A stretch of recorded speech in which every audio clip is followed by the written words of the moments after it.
Hello, everyone. Welcome to the Midnight Frogs podcast. Today, we are celebrating episode 10 and the ending of season 1. With me today, as always, is Yoshi. Hello! With Vorhias. Yo. And Revi Moonshine. Hi. So, guys, episode 10, season finale. What do you guys think? Well, here's the actual question. Do you guys know what happened? I had to watch it like 3 times. Honestly. I call it a successful episode. I don't know about you. It was all a dream. I'd like to hear what Rebby was trying to say. Oh, I watched it once and I was like, I was just like, I have the script to this episode and I still don't understand. So I watched it again and that was a little better. It was funny though. That's the most important part. If you laugh, then we're good. Alright, then, so we have a pretty good show for you crazy kids tonight. So we might as well start with the jokes. Kazuki could not find the album covers, because I'm getting sneaky now. Really? I found them pretty easily. Yeah, well, you know what to look for. Well, kind of. It did take me a while to find the one with the street light, but we'll get to that later. Yeah. And then, so let's start with the jokes. See, returning from episode 6 and 8, and was there one in that? No. Is Sirius Caro. As everybody remembers, Sirius Caro is, well, not really serious. He's actually pretty dumb. Yeah. Let's see, what was the Sirius? Oh, yeah, the one with the cheese. It's really, the thing with Caro is just he tries to be serious, and the joke ends up being either advice or something that's pretty obvious, like, oh, yeah, thanks, I wouldn't have figured that out. For comedic effect, obviously. Yeah, for comedic effect. I mean, every time he does the face, you kind of have to say something. You can't really let it go. The original joke, of course, is the nacho cheese joke, but... What was it? Yeah, it's like, what do you call cheese that isn't yours? Nacho cheese. Oh, that was your answer, but I actually already had an answer. Well, that's the original joke. Oh, yeah. Like, I still have a good ton that I can't reveal, because yeah, but anyway. Yeah. Well, that's serious, Caro. Next, 500 years, Giroro. We don't really go into how old these characters are. It's just we occasionally make a passing reference to the fact that, like, their years pass by way faster than Earth years.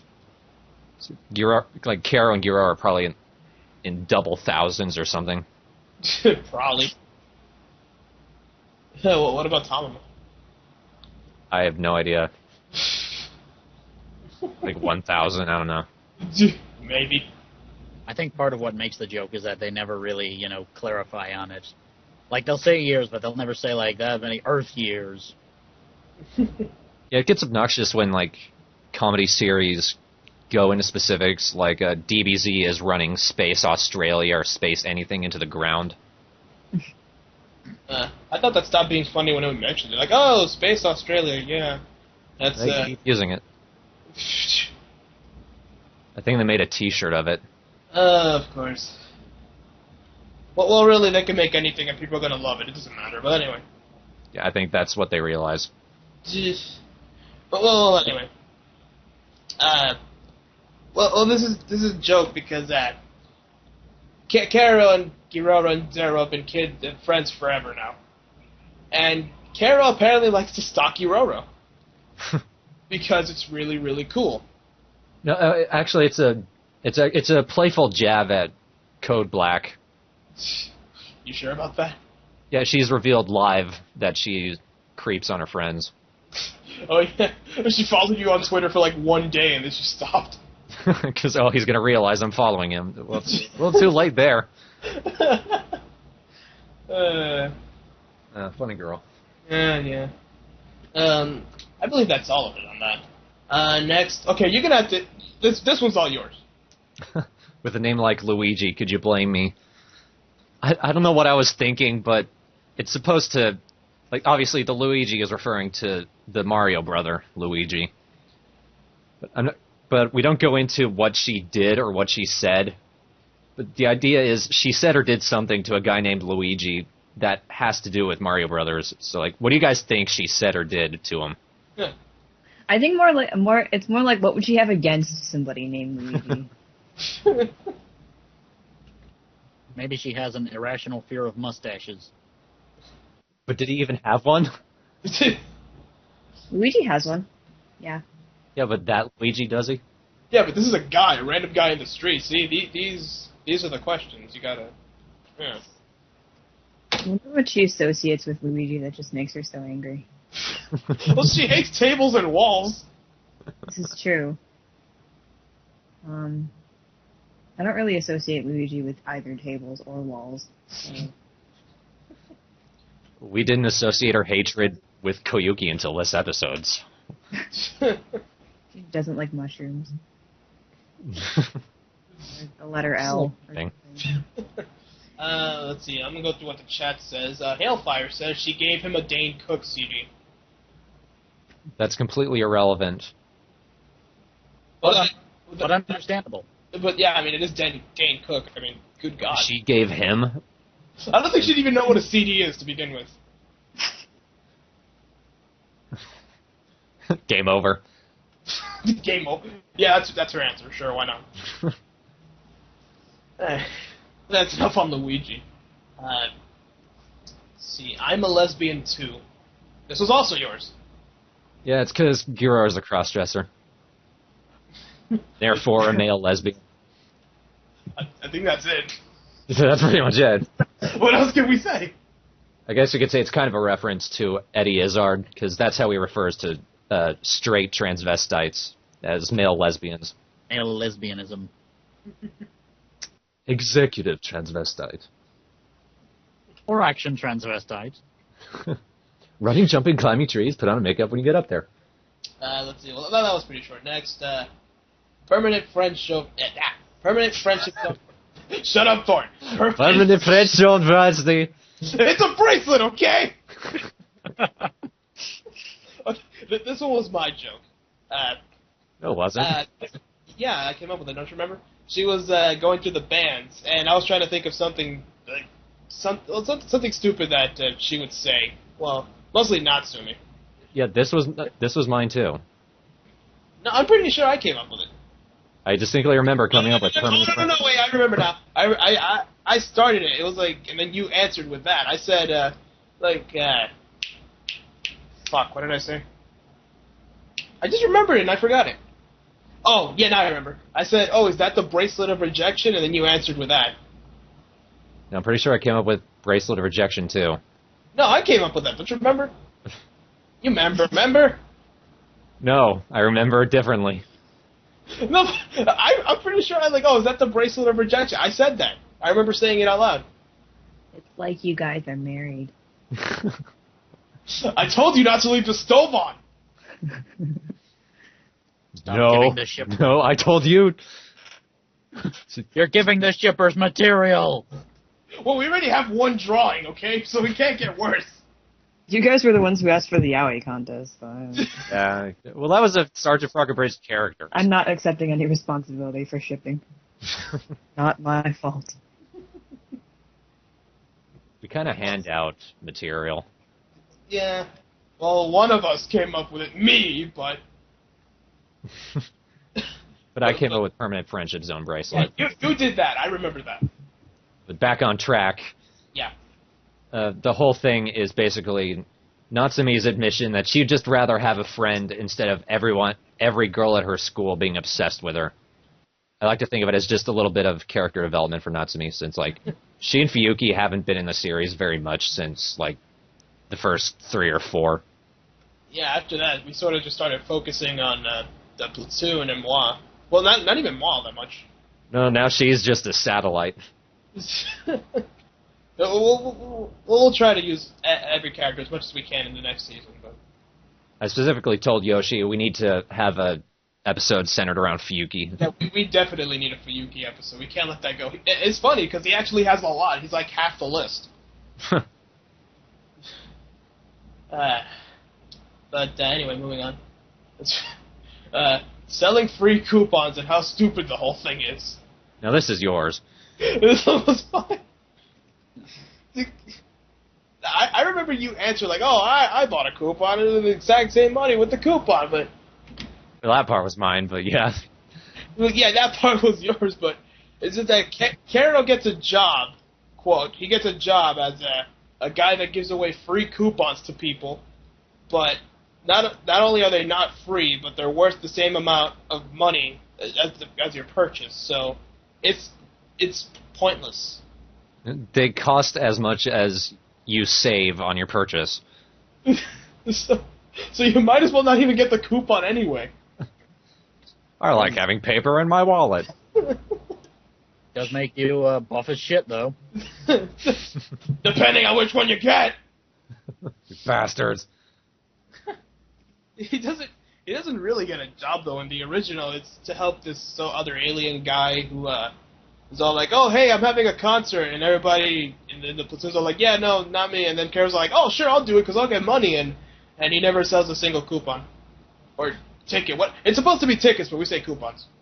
Coupons is funnier. It's a coupon. I mean, come on. Cost to buy the coupon. I gotta wonder though, what store was Carol working for? We only see it once, and it's just a stand. It's just a stand. It's like he put it there together by himself. I'll let the chat decide. See, to follow along with that, making more than Walmart employees now, you might think this is a crack at Walmart, but this is actually a crack at my brother. You see, he actually does work at Walmart, and when he started out, he had 40 hours, and he's always like, "Oh man, I'm making like 800 like every 2 weeks." I'm like, "Oh yeah, it's awesome, radical." But he has a girlfriend, he has to pay for the kid, and blah blah blah. So, see, a few months later, they started cutting his hours, and so almost every day he would come into my room and complain like, "Oh, they cut my hours, and now I'm making less, and oh my god, I need to get a new job." and I remember. Any of you guys ever heard of that evil Walmart story DVD thing?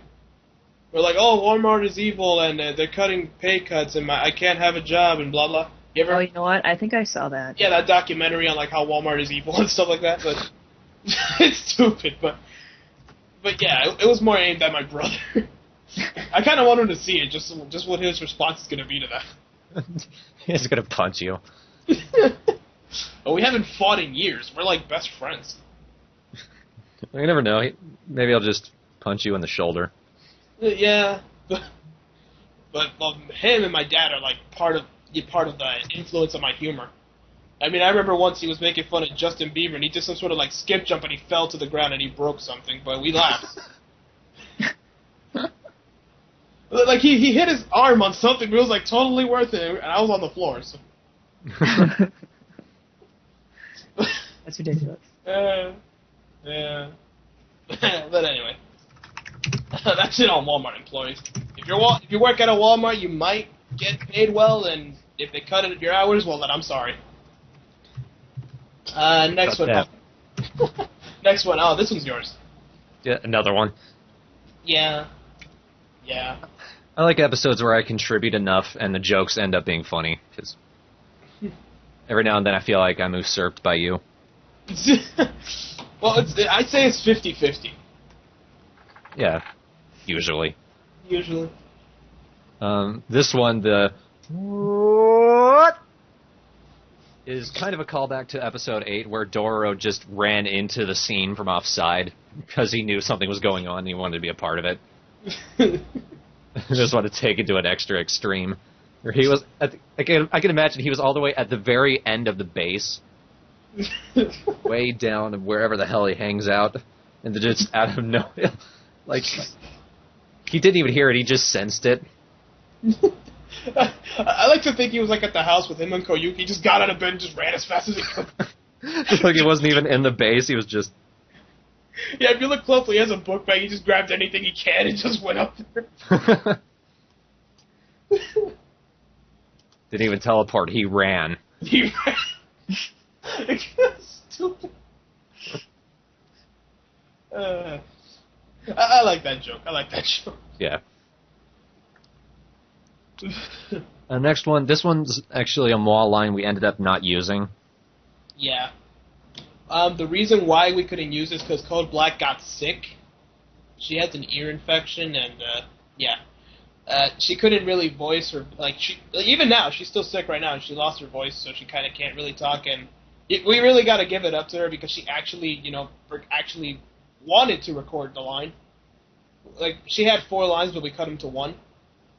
And no, actually, she managed to record, I think 2 or 3 of her lines, and they came out pretty good. It's like you can't even tell she was sick. Oh, really? Yeah. Well, still, you got to give her props. I mean, she was sick. I mean, if I was sick, I wouldn't even talk to you guys. Yeah. But the one line we didn't use is after Giro says, Karo's not coming along because he's a dick with a job. After Doro holds out his hand, Ma's supposed to go, Uncle has a dick, job? There was actually another version to that. Yeah. Uncle has a dick? Yeah, well, Code didn't want to say that anyway, so. She didn't want to say it because she's Code, but... I actually think it's funnier without anyone saying anything. Just Doro's holding out his hand, and Ma leans over, and it looks like she's looking at his hand. Yeah, that made me laugh more, because when you sent me the clip, we didn't have her lines recorded at the time, so she should have, it's like she's thinking about it. And then the Karo's follow-up line, it was originally supposed to be, Uncle has a dick, job? And Karo would say, not on your life, sweet cheeks, because he's cross-dressing and everything. But it still works after Dora goes, come on. I don't fucking think so. No. See the next one. Japan really likes to watch pink trees die. Okay, this one was mine. That was yours. And I'm really glad I came up with this because when we had that call, you did that stupid joke with Furu, and I started dying. Yeah. And you put it up like a jackass. But I remember coming up with this joke way before we started scripting while we were getting the episodes ready. We had a whole ton of them that I might not I don't want to reveal because we might use them in the future, maybe as a little joke or something. But we were going through a good ton of episodes. I was rewatching for 3 weeks straight.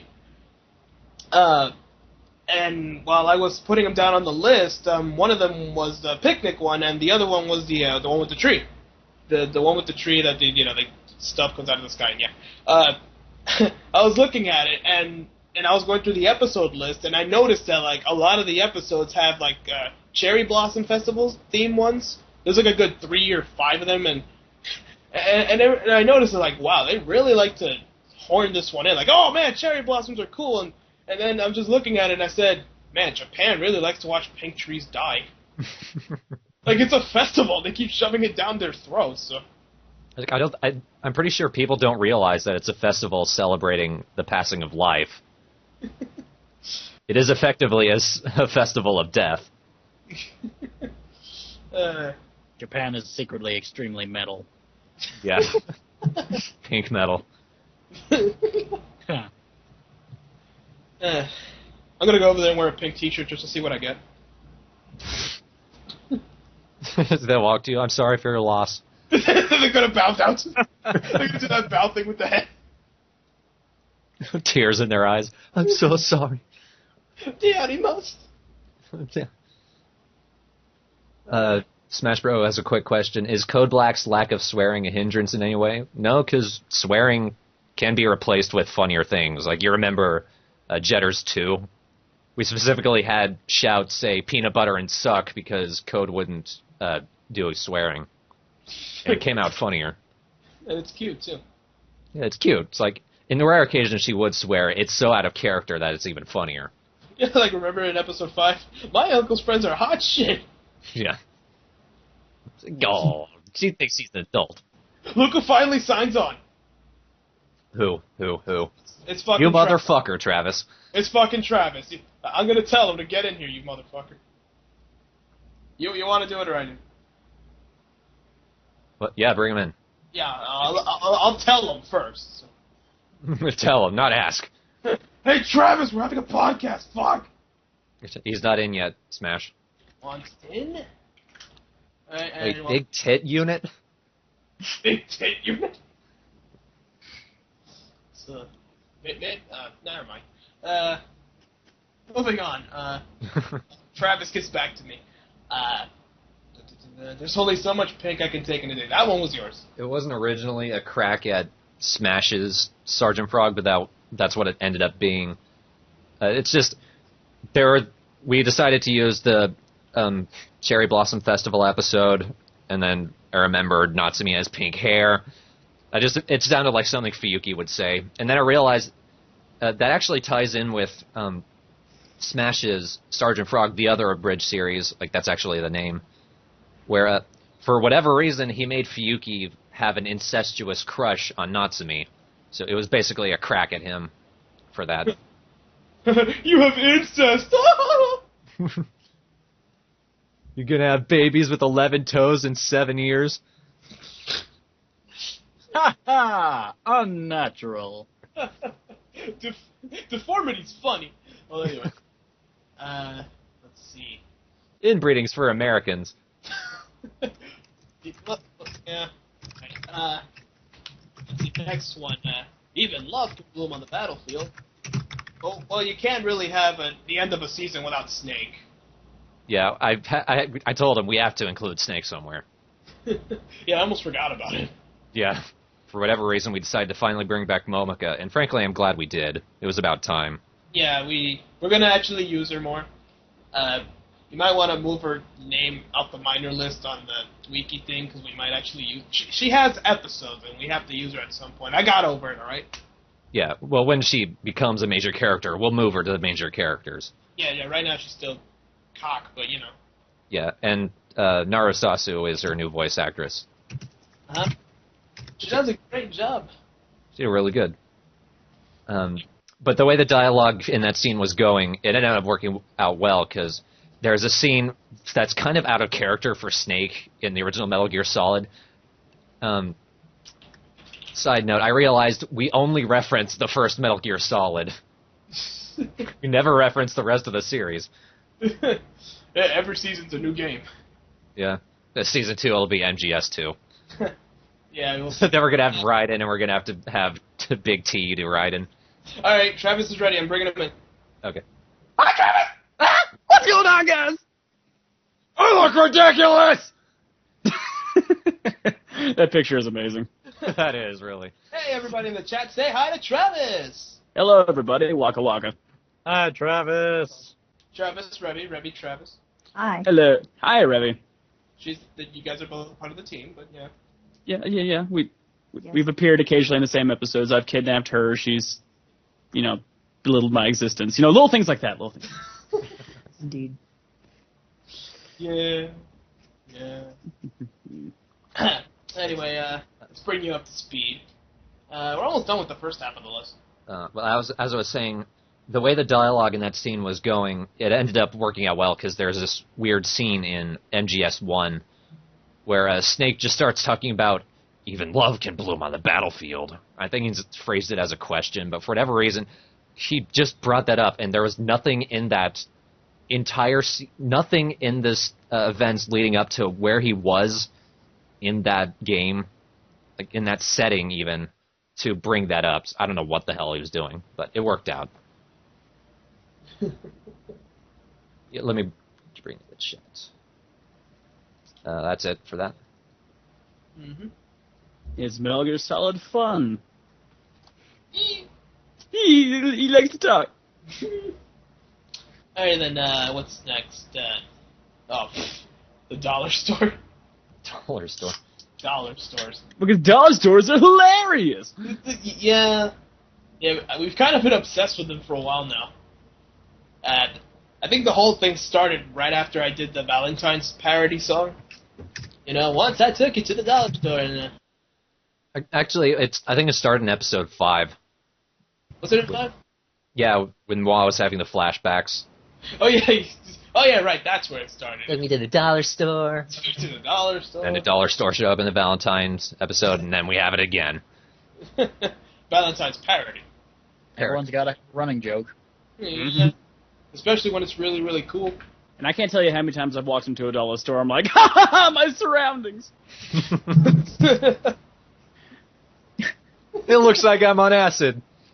That's really cheap candy. Oh, what a hoot. They're knockoffs, too. It's funny. I just want to buy this Snockers. Ha! I get it. Ha! Ha! Oh. I'm more of a Ski Tales person myself, but... Oh, totally. And Rebus peanut butter cups. Alright, Get some Twix. I'm more of a Chimps Ahoy person myself. Chimps ahoy. Chimps. It's actually monkeys just stuffed with chocolate. I'm sorry, was that Remy? That's just a package full of monkeys. All of them in diabetic shock because they're stuffed with so much sugar. They're not even like chocolate monkeys. They're just like monkeys who have eaten chocolate. Yeah. Apparently you can buy an entire pack of diabetic monkeys for $1. That's pretty amazing. A barrel of fun in every bite! You're so much fun. Barrel of fun in a bag. An airtight bag. Stop, don't use the edges, use the little tip on the top. So yeah, dollar stores. They're cool. Yay. Not really, but yeah. Yeah, it depends on which one you go to. I haven't been to ones where I'm just like, yeah, this is hip. They're too mainstream. Just take out a smoke, yep, this is my spot. I could buy $1 worth of lead-filled confetti. Fuck yeah. I can buy a cheap broom that can break in like 5 seconds, oh yeah. Old Navy should be called a dollar store because half of those clothes just fall apart as soon as you leave the store. As soon as you touch them. It's like, hey, jeans for $1. Put them on, they explode. Ah! My ass is so uncoordinated. I can't find my ass. I can't find it either. That wasn't the line. That's a better line, though. I like it. But anyway, I think that's all it is on dollar stores. Alright, Thorne, you started everything, so let me ask, what the fuck were you thinking? Best way to put it. Well, I'll get into what the fuck I was thinking later. Right now we need to think what the fuck happened. That's a good question. Do you guys even understand what happened? That goes in the Skype call to everybody in the chat. Like, in terms of what future Kululu did or changed, do you guys have any idea? It's just one of the many things you can do when you're a scientist. Or an insane writer? That too. Yeah. Yo. I feel like Kulu would have a blog. Well, I'm having a pretty shitty day today. I just put a bunch of glue sticks in a box. I didn't even use them, just put them in a box. And then I went into the box. I've been able to wake up in a week.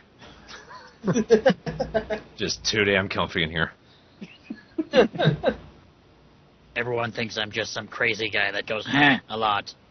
All according to plan. You ever sleep with the wall on your feet? Because I know I do. No, Kululu did not make Tamama a girl. No.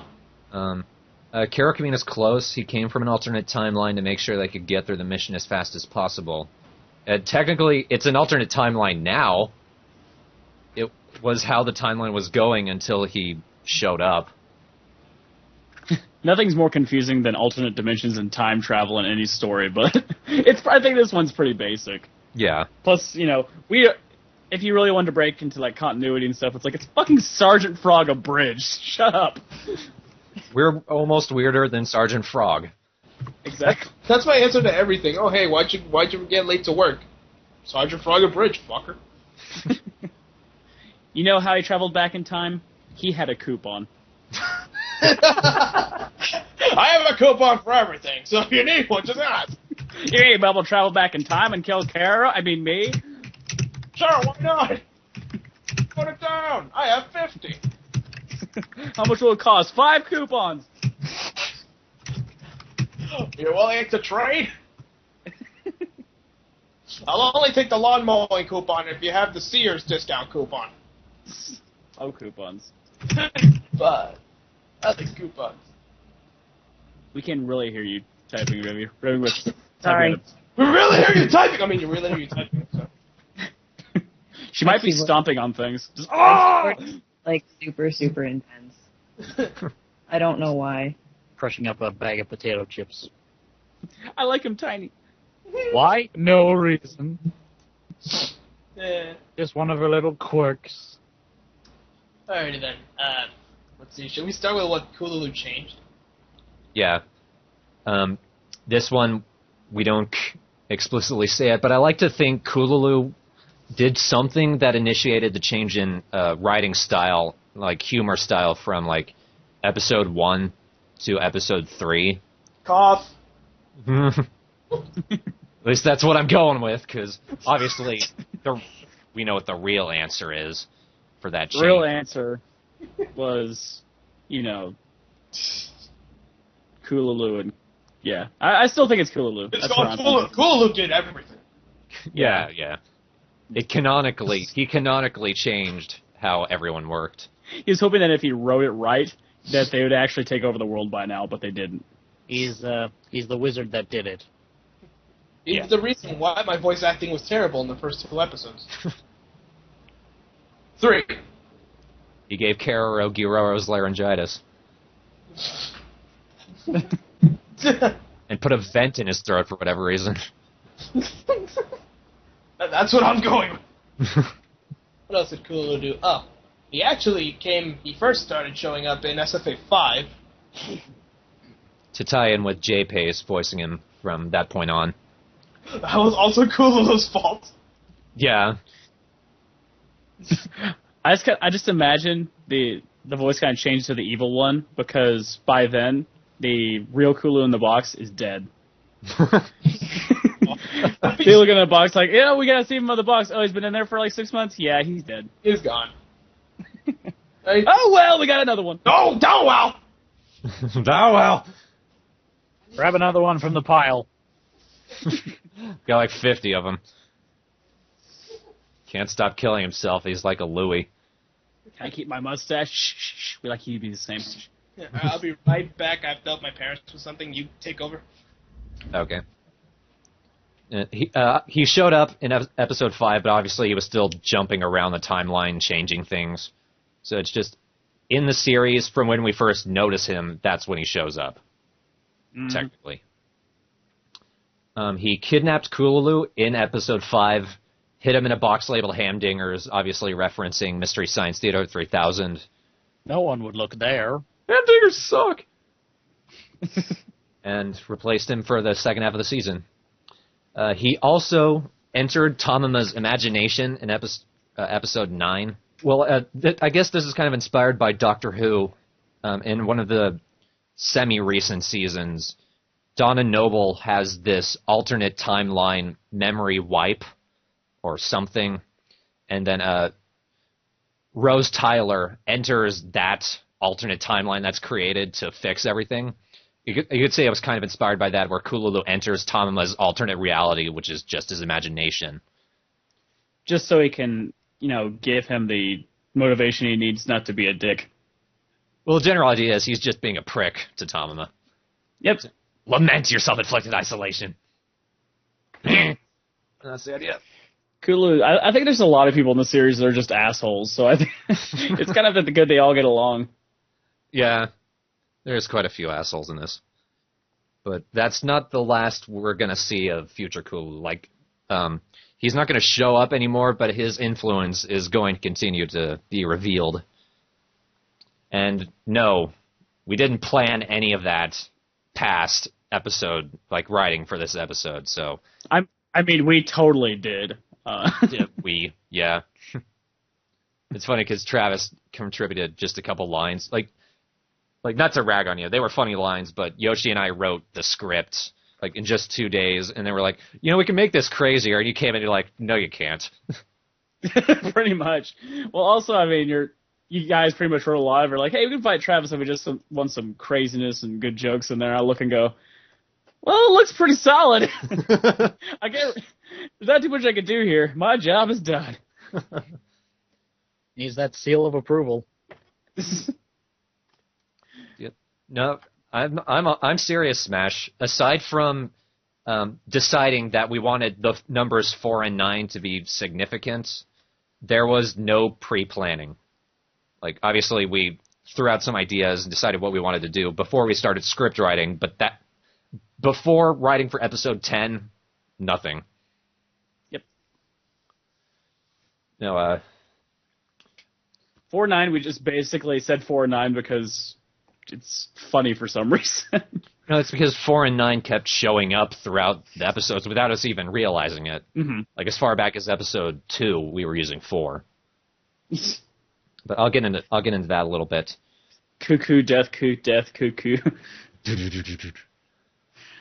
Let's see. We've been planning since episode 3 to reveal that Tamama is actually a girl.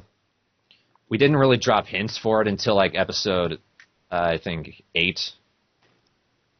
8? I thought we started doing it more in 9.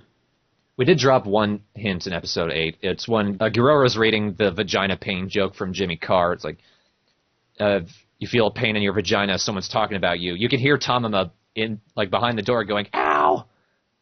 I never noticed that. Yeah, you can kind of hear it.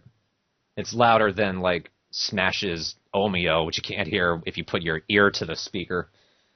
In episode 9, Tamama talked about having air boobs. Say, I'm even cute with air boobs. That was a hint that he has boobs. And also has a mysterious hole. Yes, she discovers a hole in the episode 9 post credits. She literally just discovered her vagina. Just. With Birdie, apparently. With Birdie. It's like they high-fived after they found out. Yay! I also like to think this, like, it was just a joke we just kind of threw out there. It's like, it's not as fun as screw when you can't feel anything. Actually, I like to think, in hindsight, that's another hint about it, because she doesn't have any genitals to penetrate Kara with, so what's he gonna do? Hamburger helper, baby. Hamburger helper. I just rub him with my butt. That's a horrible image. What is this odd feeling? In episode 10, there are a couple hints. The most blatant one is when Guerrero's having another inner monologue. The very end of it, before Koyuki attacks the wall, he says, "And then vaginas pop up out of nowhere." And that literally happened to Tamama. That was one of the lines I contributed of like 3. You sure you came up with that one? Well, I remember the line itself was sitting there just with lesbian following her where I go kind of thing, and put on a bow and kind of things. And I think I just was continuing along with it, just going, vaginas pop up. And like, oh, hell, whatever. It might have been. It sounds like something you'd say. Just walking along, minding your own business, when all of a sudden, vaginas. Yep. They're just naturally occurring. You're having a nice drink at the nearby cafe. Then vaginas! I just feel like you're going to see some sort of prescription commercial for that, where it's just like, you know what, I was living a normal life until I got vagina. Ask your doctor about vagina. Sounds like a weird... Side effects include more vaginas. We didn't tell you what the drug would do. We didn't say it would actually remove the vaginas. You should just take it anyway. It might. Who's Karara, guys? Karara. Karara. I don't know that character by name. Guessing from the comments, it could be some sort of potential love interest for Tamama. It's looking like that. My. Maybe it's that girl Yoshi was mentioning. I think we were planning an episode including her, but we didn't get around to it. And she had a crush on every member of the platoon. That's great. But back on track. Tamama was outright trying to tell Karo throughout episode 10 that I'm actually a girl. So like every time Tamama tries to get Karo's attention or talks about dark secrets, she's referring to him actually being a girl. That joke kind of reminded me of, like in the show Arrested Development. Every time George Michael is trying to tell Michael Bluth that he's secretly in love with his cousin. Oh yeah. Like every time it just comes up and then it just like brushes it off. Yeah. I just feel like, for Thomas' sake, how did he learn what the female anatomy anyway? He's kind of a naive idiot frog who doesn't even know how sex works. So, Well, she found the vagina just out of nowhere. She probably looked it up. What am I looking at? this is a strange wound. Why won't it heal? In fact, when I touch it, I wasn't expecting. Ow, that's pain, I think. Alright, I'm back. Hey, you got back just in time for me to finish the Tama thing. Summer 11, what? Summer 11. I had to help with groceries. I'm a little out of breath. Groceries. So, big question about the entire episode. Big question about the Kulu thing. Why the fuck did we do that?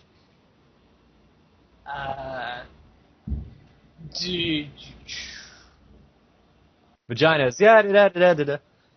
My answer Because is it's funny. because why not? What else can we say? I know. I mean, you do? I do. I'm actually aware of what the whole thing was about. Well, I just wanted a nice, cool way to end SFA10 of the season. Insight. Yeah, we had to end it with a bang, but Yeah. it got a little out of hand. A little. Little, extremely. Like I mentioned earlier, we were planning since episode 3 to reveal that Tama was a girl. In fact, we only decided that because of this weird joke I put in the joke vault. Kara prepositions Tama for sex, and Tama goes, Sorry, Sergeant, it's my time of the month. he's like, oh, what? Yeah, but before that, you kept thinking that Tama was a girl, and I had to remind you that he's a dude. I kept mistaking Tama for a girl, and now I can't get it back in my head that Tama really is a girl.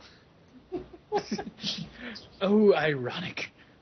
But that's one thing we were planning for the season finale, and then episode 6 and 7 come along where you kind of, if you pay attention, you'll notice that Dororo was having some strange physical problems, and we wanted to explain what those were about, like the eye thing in episode 6, and then the huge neck seizure in episode 7. Well, I was thinking in 6 is because somebody put something in the coffee. That's it. Yeah, it was probably Kululu who did that, which only made it worse. And then it leads up to Doro realizing why he's having so many emotional and relationship problems. But Tama, Dororo, those were two things we wanted to reveal in the season finale. And we were coming up with something, I don't know, I don't remember how Future Kululu came about, but we ended up going with that. I pretty much masterminded the entire ending with Kululu, putting everything down, coming up with all the dialogue, the faux dramatic dialogue. And It's about time he realized that, but I don't think he will remember it. I have it recorded somewhere. And these things just happen sometimes, you know? Yep. But we decided we had Tama, Doro, and then we threw in the one with the lesbos, because we decided Future Kululu wants to kill Kararo because Kararo won't do his goddamn job. But because Future Kululu is insane, he'll just leave if 3 ridiculous things happen. And we needed a third one, so we went with the lesbians making out with each other. Should we tell everybody if there's still a couple or not? We're not going to reveal just yet, or since we are aware, the things that happen don't happen as you quite expect. Be sure the lesbos getting together was misinterpreted in some way as well. Yeah. But we're not going to go into details. Yeah, we won't. But You'll see next season. But anyway. we also wanted to explain, we wanted to have the numbers 4 and 9 be significant to something. Someone in the chat was talking about how I think it's 9 can, or in Japanese, 9 can be said as ku, and that's Kululu's laugh in the original series. So it would tie in with Kululu. That's where Future Kululu came from. Yeah. It's because we wanted it to tie in with Kululu in some way. And then I learned, I remember I learned that 4 is an unlucky number, because if you say it in Japanese as she means death, and it's an unlucky number. And then that led to Kululu wanting to kill Kararo, So he comes back from the past. That's how it started. Okay. Wow. Yeah, I remember the secret code was supposed to be something else, too. Yeah, the secret code, it was someone in the chat who's talking about it, that it was going to be about Cuckoo Puffs, which would be both a parody of Cocoa Puffs, and as I was thinking of it, we could do it like a homage to A Christmas Story, the Ovaltine commercial. I was thinking it was going to be like some sort of grand adventure. In the end, they try to find this sort of treasure, and it's hidden through that code, and they're like, oh, it's Cocoa for Cocoa Puffs, and then it just, like, ends. It's, son of a bitch. You hear the little jazz music there, too. Do, do, do, do. Is it possible for your childhood to die twice? Yes! But then I learned that, I don't know why I was looking for she, but I looked it up on Wikipedia and found it was an unlucky number, so Cuckoo Puffs ended up changing to Cuckoo Death. And yes, I entered the Matrix and created a mindfuck. Only it was actually enjoyable. Hey-o! Hey! Yeah, the first one was good, the other two weren't. I never saw any of them, I don't care. They don't fucking talk. So yeah, that's how that mindfuck came about. I guess at this point we should talk about the other ideas we had. Yeah. Alright, one of the original ideas I had for episode 10 was the whole thing was going to be told through, like, a narration by Tamama. Because there was one episode where he turns into an adult, he loses his tail because he gets shot with this gun or something. It's a ray gun, it's not bullets, but, and he loses his tail, in case, like, Travis or Wahais is going to say something, but, he's considered an adult, and so he goes to this, like, adult bar where he gets, like, drinks and shit, and, I was thinking he was going to tell, like, the whole thing like one of those old crime movies, except everything wouldn't be in black and white. And I had, like, the entire thing, like, all ready and set, and Thorne was all like, oh, I don't know, it's kind of cliched, so we went with something else. You did have a really funny line in that we got to use. Well, what was it again? Oh, I don't want to reveal it. I'll write it down. Yeah. Actually, when you brought up Tamama narrating, the first thing I thought was just Stand By Me. When the night has come.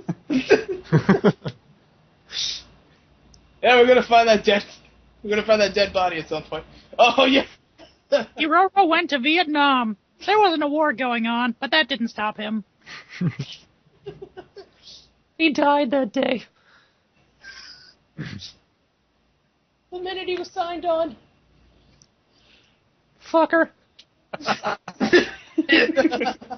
Welcome to the army. I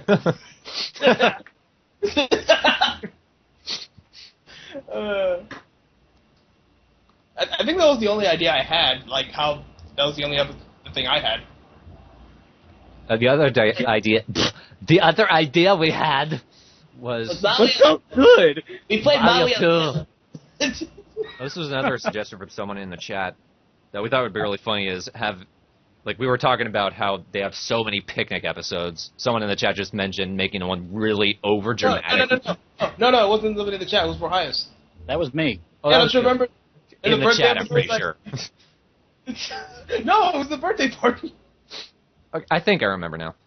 Yeah, it was Verhias. Yeah, he asked like, "Oh, like, have you ever thought of like giving the series being entirely serious?" Is everybody? Well, yeah, because it was like we were talking about just abridged series in general, and I thought like so many of them pretty much just are straightforward comedies. What if someone took a anime that was normally a comedy and tried to make it into a very serious sort of thing? Which would not work in the slightest.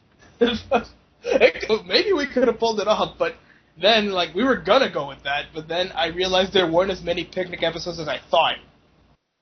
Because I remember like watching it, they would just do nothing and it would suck, and they're like, "Oh man, we're gonna make like we're gonna call it Sergeant Frog Picnic Abridged. Like there's a whole episode full of that." But then I realized, oh, there's only like 3. I can't even, like, I don't think just serious would do it justice. I want it to be, like, depressingly serious. hey guys, we should build a giant robot. Don't bother. The world's a terrible place. Well, when I first thought, like, serious, I thought, like, in a very sort of Shakespearean, sort of melodramatic, theatrical kind of this picnic baskets. I just interpreted it being like ridiculously serious. Every time I spread the Bloody Mary on my toast, I was reminded of my mother's death. As in when I'm gonna do it. As I spread the butter on my toast, I always find myself thinking of my mother's death. Can't wait for that day. We're working on it. I walked into a field of flowers. It reminded me of my childhood when I took a pair of scissors and just cut the tips off for no reason. Doro just comes in and tells everyone to cheer the fuck up. Of all people. Operation Megalyn Mama is on its way. Fucking smile! Why do you hate yourself so much? And Doro just walks in and is like, don't worry, you're not alone in the world. And he looks over and goes, you are? Okay, I feel a little better. Hurts, doesn't it? Jerks! That caterpillar on the tree symbolizes the day my father had cancer. Thanks for that. What does that leaf symbolize? The caterpillar has cancer.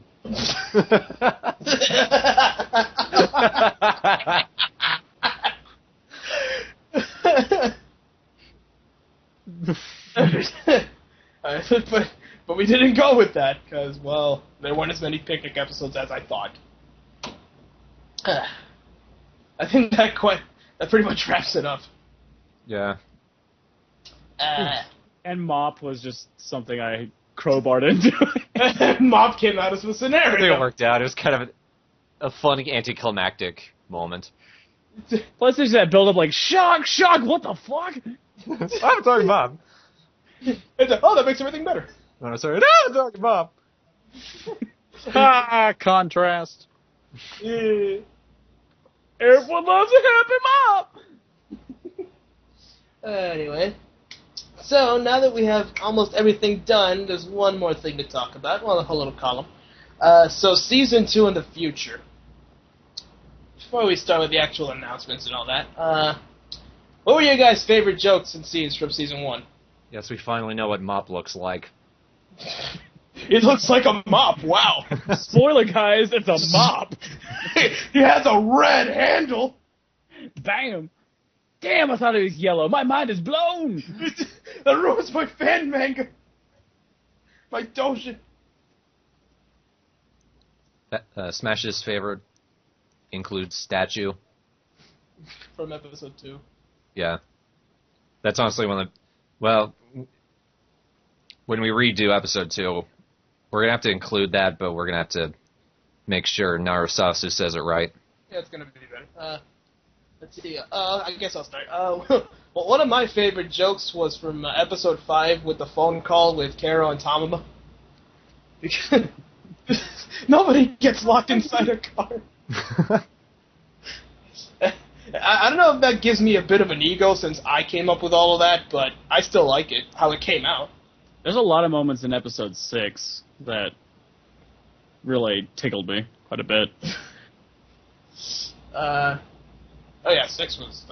Headshot really likes the strange things that Guerrero says. Like, coloring and lesbians! I think my personal favorite's Girl-alicious. Yeah, me too. Girl! Mine's probably laser golf. Yeah. Oh, we're gonna talk laser golf. Laser golf! So I feel like I would just turn on the radio at that point, like, really? Yeah, I wanted Thor to, like, oh, put the ratings back up. He's like, no, it's better to don't do anything. I'm like, okay. Let's see, Tom locked in a car, G.I. Joe. Lots of people like G.I. Joe. A lot of people did. You look like me, and 4449, fuck it all. Well, 4 and 9 is a staple. Yeah. Still gonna show up, probably. I did like Asami, but she only has one episode. She's fun. You know what I like? I like the animation.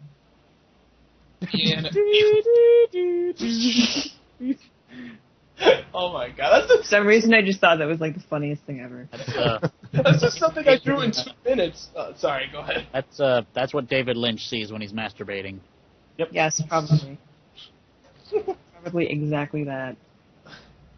That was just something Yoshi drew in like 2 minutes, and then an overall video I made in 2 minutes. I just like that they were staring so intently at it. Like, you know, some kind of crazy thing, and it's just one picture. I think my Episode- Go on. It's a The literal- part episode 8. Oh. Sorry. Let's all talk at the same time. Go. Water buffalo. No. Okay, Travis or Bahas, you guys go for it. What I had Highest. to say wasn't very funny, so go ahead. I still want to hear it. I said it's a literal picture show. Oh. Acha! Okay, Travis. Okay, I remember just laughing at it wasn't even like when I first recorded it, but the whole I'm an animator part, like when it was to video, was so fucking ridiculous. I couldn't help but start laughing at it. Because he's yelling for no reason, and it's causing everyone else in the room to freak out for no reason. I think one of my favorite parts during the animator episode is like just seeing Moi frowning while looking at the thing. I laugh at during writing sessions to Yoshi reacting to "You have ungayed my heart." Because It's like an epiphany for him. Because I always wanted to use that joke, and you made it better. It's funny how we have "You have ungayed my heart" and "I'm straight for you" as 2 lines through 2 episodes. They both sound like really good songs. From episode 7, like almost everything Zero does, I just laugh. Scrabble. Like, who wants Scrabble? Who wants Scrabble? Who wants Scrabble? Like, I had a day planner that I stole. Get out of town. and then the flashlight going off. I always laugh when I see that. My mom gave me the day planner. Okay, go high. I like the From the same episode, I really liked it every time Doro just went me when they were. What me? 9999999. One me. I end up laughing at the walking. I don't get why everybody laughs at it. It's just like a quick little thing I did. I don't know why it makes me laugh. I think it's just because a lot of you try to make a joke of him putting a can in his mouth and continue to sing regardless. Like he's trying to drink and sing at the same time. Like, I think one of almost everybody's favorite joke from 7 is like, I'm a big kid now. I don't. Because he put a mushroom in his crotch. Yeah, but okay, so it's my fault that I thought of the stupid Huggy commercial. I'm the one who pointed it out to you. Yeah, you pointed it out when you said that. I said, I'm a big kid now. It's funny because it looks like a cock. Laugh at my joke! It's a joke. I end up laughing a lot at any joke that related to eyes. Like in episode 6 when we gave Carol those crooked looking eyes. What are you talking about? I feel fine. The bloopers where he did that high pitched scream killed me. Like every time I hear that. Thank you. Just imagine the eyes changing position every time he laughs. You're gonna have to make a video on that now. I was just sort of imagining like he was just laughing so much he eventually just burst into flames. It builds up so much friction. Yeah. That hasn't happened yet. Either that or he went on a shooting spree. Either one explains the scream. Everybody's always talking about my laugh. Like, oh, it's great, I love it, and all that. It's just a laugh. No, I don't die. No, I don't shit my pants like some guy said. I just laugh. Like, the thing I'll do the most is probably cough. That means I can't laugh any more harder than that. Once I start choking to death, that's my limit. I've heard him choke before. It's funny. Yeah. The pain makes me laugh. Yeah, well, you made me laugh with the thing, you were doing that birdie thing, like, oh yeah, I'm gonna go to the drive-thru, and then you said, like, this isn't what I wanted. It's funny, makes me out your ledge, like, you son of a bitch! Because I started choking on my spit, you ass! I still laugh when I think about it. This isn't what I wanted. That's not what I wanted.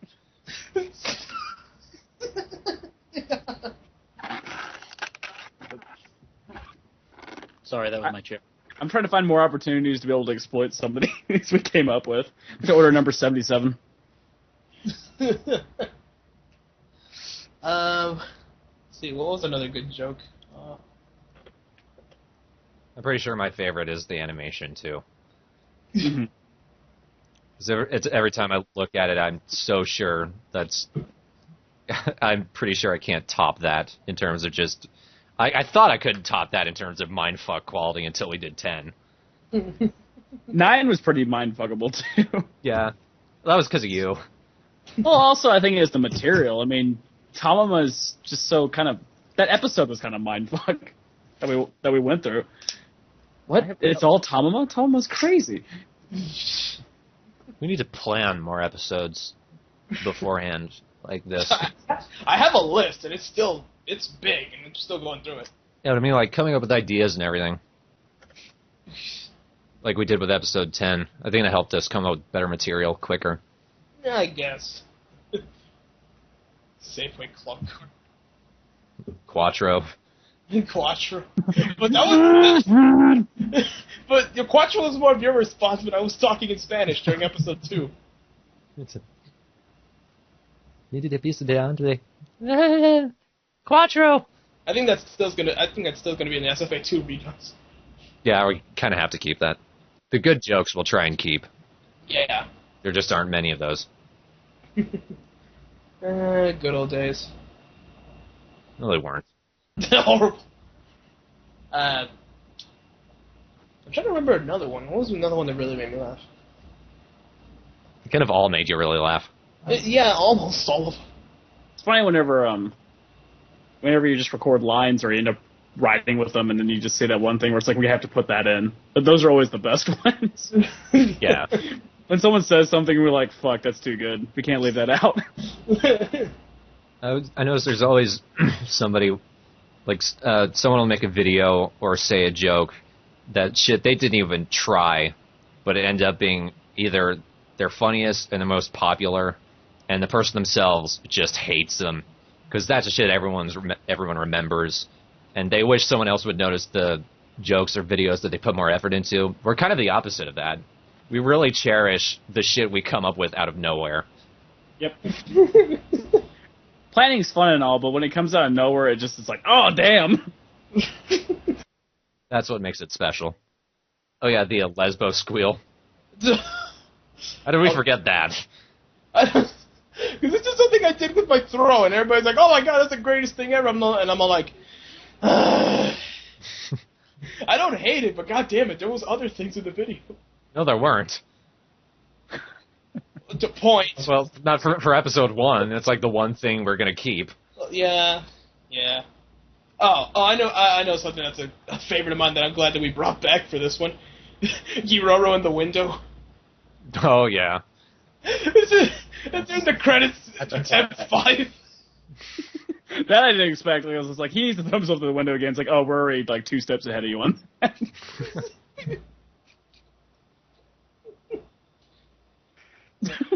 I just love the thought of him just flinging himself out of the window at most random times, and then someone walks, one of the Hinadas walk in the house and go, oh, fuck, again? Defenestration! It was supposed to come back in another episode, but they was like, oh, let's use that one in this one. I'm like, alright. Because I think the following line after that was Carol was supposed to say, like, we're still doing that? Like, it's not like that. But this is better. It's probably better if they don't directly mention it. They should probably stop fixing that window. I like to imagine the window just respawns. Windows just going, leave me alone. I just had a thought, though. See, they were in the dollar store. Then they got out after the whole Kululu thing. Where exactly was Giroro when he jumped out of the window? Did he, like, run all the way from the dollar store to the house and then just jumped out? That'd be amazing if you're like, oh god, the coloring. Gets on a bus. It's coloring! Gets on a bus, gets on a boat, a helicopter, all... Just like a scene of him slowly making his way across the desert on a camel.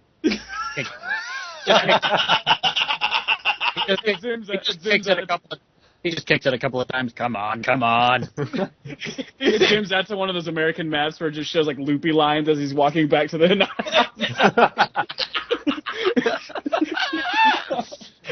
He's in that taxi where Bernie was driving. Yeah. Shut up, shut up, shut up. The extended cut, man. The extended cut. Extended cut. Oh my God. I can't stop thinking about that now.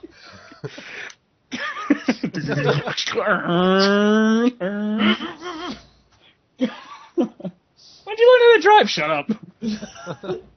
Coloring. Alright. Are we done with this? Because I can't think of any more. Alright, I guess we can move on. Alright, time for some announcements. Let's see, the SFA1 remake. Yeah. We're doing that. Cool. Yeah, we are going to do that in July. Yep. That's pretty much all we can say. Hey, we're doing it. Yay. Yeah. And speaking We're gonna add Ewoks and everything. yeah, gonna be the director's cut. Guns are going to be replaced with walkie-talkies. It's going to be great. Yeah! Don't make me shoot you with this walkie-talkie. Don't make me radio in how much I hate you. Oh, crap. My walkie-talkie's out of ammo. Don't let me chat in and just tell people horrible rumors about you. We'll make fun of you. We'll call you a doo-doo head. Looks like this wasn't your frequency. Yeah! God damn it. Let's see. Speaking of remakes, the SFA2 remakes after Season 2. Why we're telling you this now, because shut the fuck up. Let's see. You won't remember. It'll be like a surprise. Yeah! And we're gonna do the first SFA movie also after Season 2. In fact, if we start Season 2 in August and continue our one episode a month schedule, we'll be right back to finishing off the season in May. Yep. So we'll have the Season 2 Redux next July. Or Episode 2 Redux next July. Yeah. And now let's talk about Season 2. Well, hang on. Should I mention this now? Why we're redoing Episode 1? Like, how we're going to redo it? If it's, like, not too revealing or you want to keep it a secret. Or... Like, I'm not going to reveal jokes or anything, but it's just... It's going to tie in with the fact that future Kulalu messed around with the timeline. Like, we can assume that he changed things in the first two episodes, hence why Episode 3 is so different from them. So, like, I imagine the Episodes 1 and 2 redos are going to be more in line with this timeline as it's going right now, if it was continuing from where it was. Like, if it was continuing from how everything Kulalu changed. So, like, Episodes 1 and 2 were a completely different timeline. Did you get all that, everybody? I didn't. Good. All right. Basically, Episodes 1 and 2, the redos are going to be canon, and the first two episodes, not so much. Now they're alternate timelines.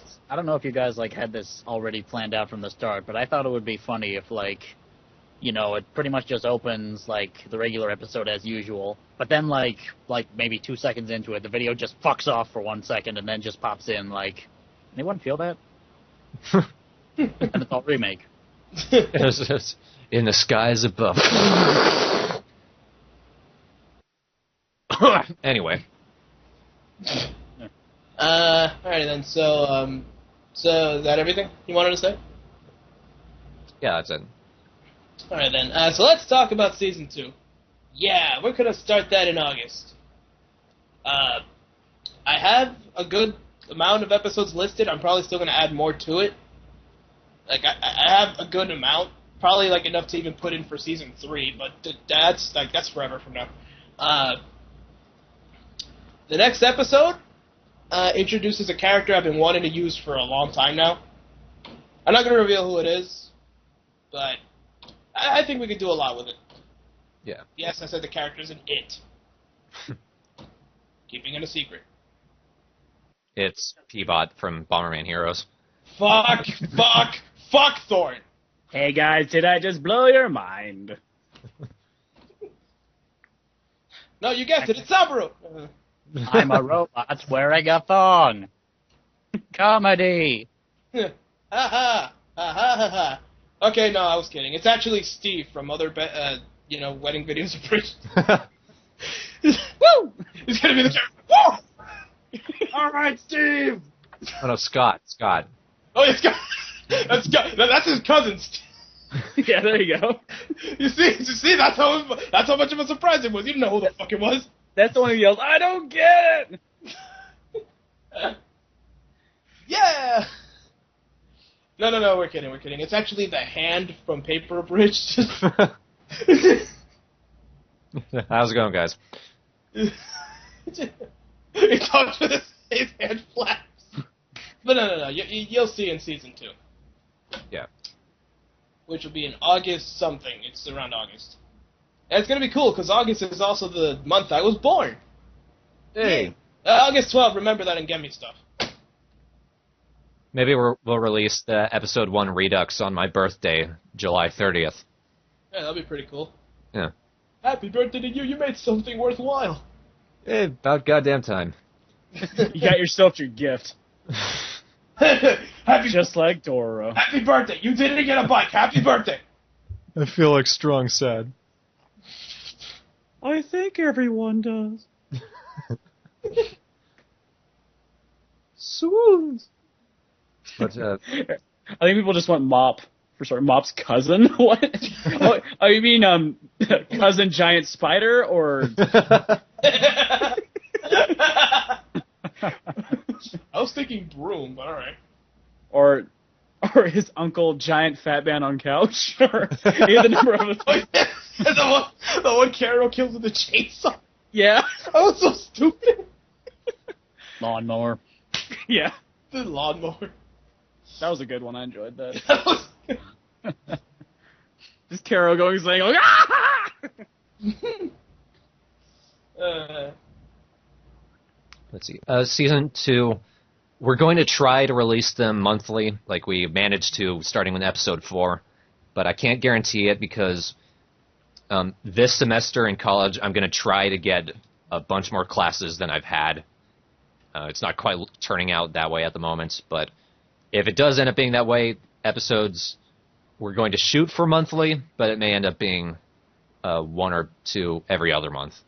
Yeah, it's just a smidge. Maybe like an extra week or 2. Maybe. As for me, I'm going to be going to college soon. I graduate this month, and yeah. But knowing how I don't have much of a life or a job, and this is pretty much my life and job, I'm going to be working on this anyway, so. Yeah, and you mostly just script write and voice Kararo, so that doesn't take up too much time anyway. No, but I do plan most of the episodes. Yeah. Yeah, I get them and watch them and stuff, and that takes time. So yeah, I'm going to college. Hey. Yay. Yeah, You're going to be the best years of your life. Can't wait. I get to act weird in front of college students. It's awesome. Yeah!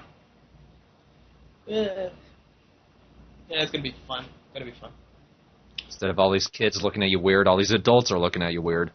Just like I always wanted. Just like my life now. You practice birdie lines on 20-somethings. Oh, I'm definitely going to try birdie lines to new people I never met. Yeah, so that pretty much ends this podcast. We're done. Glad you guys enjoyed the first season. We'll see you guys in August.